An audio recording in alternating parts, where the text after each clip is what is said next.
ఇంకోటి ఏంటంటే కొల్లు రవీంద్ర ఎట్లా ఉంటుందని చెప్పు. అతను చిలకలపూడి పాండురంగ స్కూల్ ఎదురుగుండా ఒక ఆయన ఉన్నాడు. ఆయన పేరు రాంబాబా రాము గారు. ఆయనకి సుమారుగా ఒక 30 ఏళ్ళ నుంచి పెద్ద ఇల్లు వేసుకుని ఉన్నాడు. పెద్ద ఇల్లు. దానికి 4 పేర్ల మీద పట్టా ఇచ్చి కొల్లు రవీంద్ర పంచిపెట్టాడు. Naradamuni tahsildar, Subhash deputy tahsildar, Venkateswararao surveyor. మరి ఇవ్వచ్చా అని అడుగుతున్నాను. ఇప్పటికీ ఆ ఇల్లు, ఆ పెద్ద ఇల్లు అలాగే ఉంది కదా. భూమినేమో కన్వర్షన్ చేయించింది నేను. నువ్వు అలా ఒక ఇల్లు ఉంటే ఇవ్వటా కుదరదయా అని చెప్పాను నవీన్ మెట్ల గారు కలెక్టరు. నేను ఎమ్మెల్యేగా ఉన్నాను. ఆ భూమిలో మళ్ళీ లోకేష్ ఒక పట్టా పంచి పెడతావు. ఆవిడెవరో ఒక ఆవిడ మీద ఒక అబల మీద యాసిడ్ దాడి జరిగితే ఆ మహిళకి పట్టా, ఆ భూమి కన్వర్షన్ చేయించింది నేను కదా.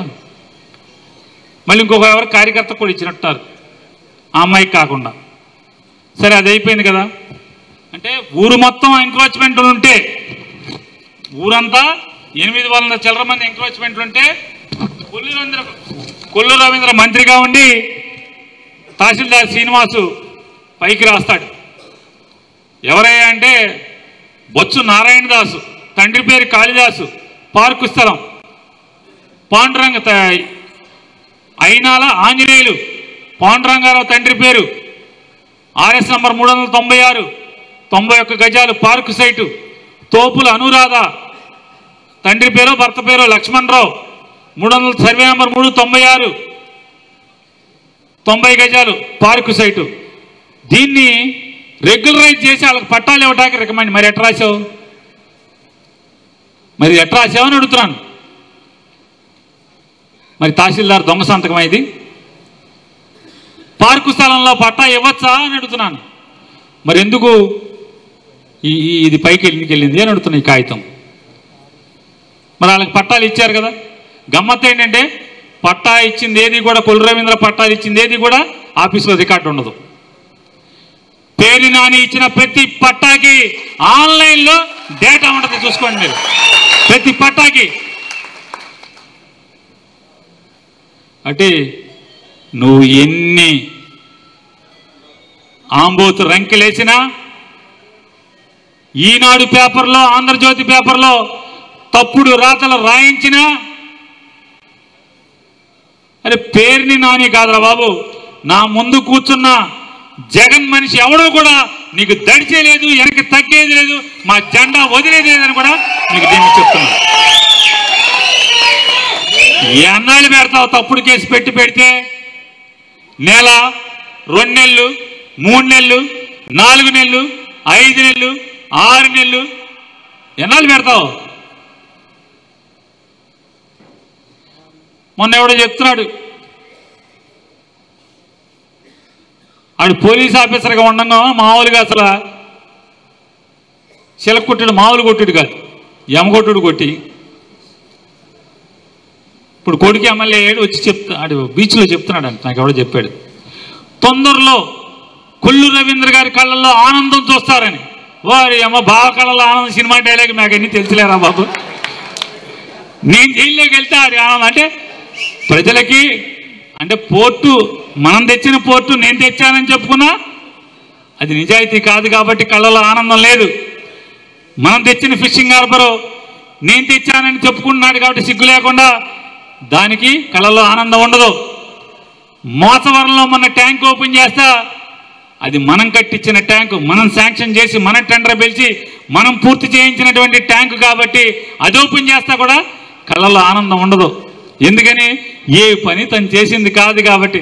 నన్ను అరెస్ట్ చేసి జైల్లో వేస్తే మాత్రమే ఈ కళ్ళల్లో ఆనందం వస్తుందని చెప్పి ఆడెవడితో చెప్పించుకుంటున్నాడు.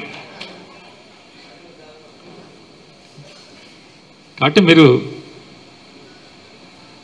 ఇక్కడికి వచ్చి జగన్ అంటే పడి తెచ్చే మీకు కానీ, లేదా బందర్లో పేరుని నాని జగను అనేవాళ్ళని ఇష్టపడేవాళ్ళు కానీ, లేదా ఏ అభిప్రాయం లేకుండా గాలి ఎటు ఉంటే అటు అభిప్రాయం తీసుకునేటువంటి పెద్దలు కానీ అందరికీ నేను, లేదా నన్ను ద్వేషించే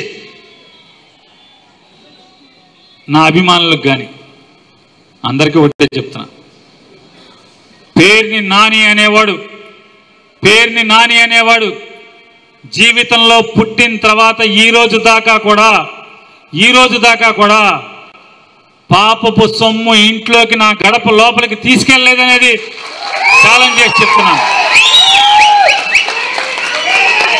అదొకటే కాదు స్వార్థం కోసం, అవసరం కోసము ఎటువంటి తప్పుడు పని ఏ అధికారితో కూడా చేయించలేదనేది కూడా మీ అందరికీ విజ్ఞప్తి చేస్తున్నాను. కాబట్టి మీ అందరికీ నా మనుషులుగా, నన్ను మీ అన్నగా, మీ తమ్ముడుగా, లేకపోతే మీ తండ్రిగా, మీ బాబాయిగా, మీ గురువుగా నన్ను ప్రేమిస్తున్న ప్రతి ఒక్కరికి చెప్తాను, పేరుని నాని అనేవాడు ఇంతకు వరకు కానీ లేదా చచ్చే వరకు కానీ పొరపాటును కూడా తప్పు చేయడు అనేది కూడా మీరు ధైర్యంగా ఉండమని చెప్పని, నమ్మకంగా ఉండమని చెప్తూ, ఏం పెట్టుకున్నా, ఏం కేసు నువ్వు తప్పుడు కేసు పెట్టినా, ఏం చేసినా ఎదుర్కొంటాకి సిద్ధంగా ఉన్నాడు పేరుని నాని అని చెప్తూ మరొకసారి చెప్తా, కొల్లు రవీంద్ర వెయిటింగ్, నాని పేరుని నాని వెయిటింగ్.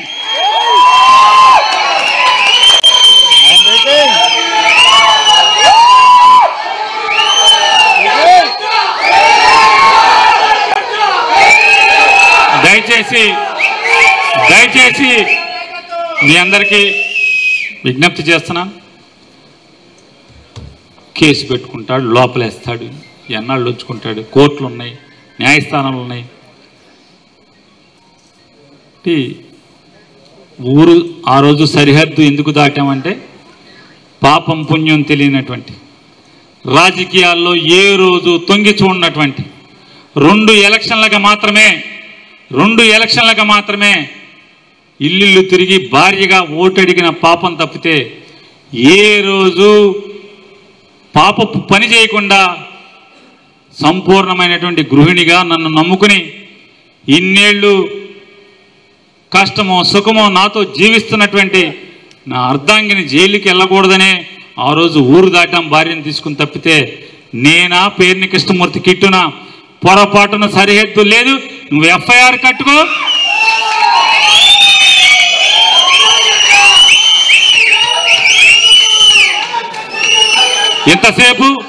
ఎంతసేపు మీరు ఓపిక్గా నేను చెప్పేటువంటి నా ఆవేదనని, నా చెప్పినటువంటి ప్రతి విషయాన్ని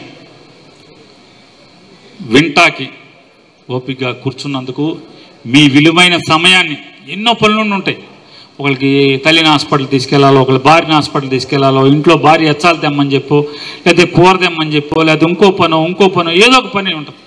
కానీ ఆ పనులన్నీ కూడా త్యాగం చేసి మీ విలువైన సమయాన్ని నా కోసం, నా మాట వినటం కోసం, నా మీద అపారమైనటువంటి మీ గుండెల్లో ఉన్న ప్రేమను చూపించడం కోసం వచ్చినటువంటి మీ అందరికీ కూడా పాదాబంధనాలు తెలియజేసుకుంటూ, జై హింద్, జై జగన్.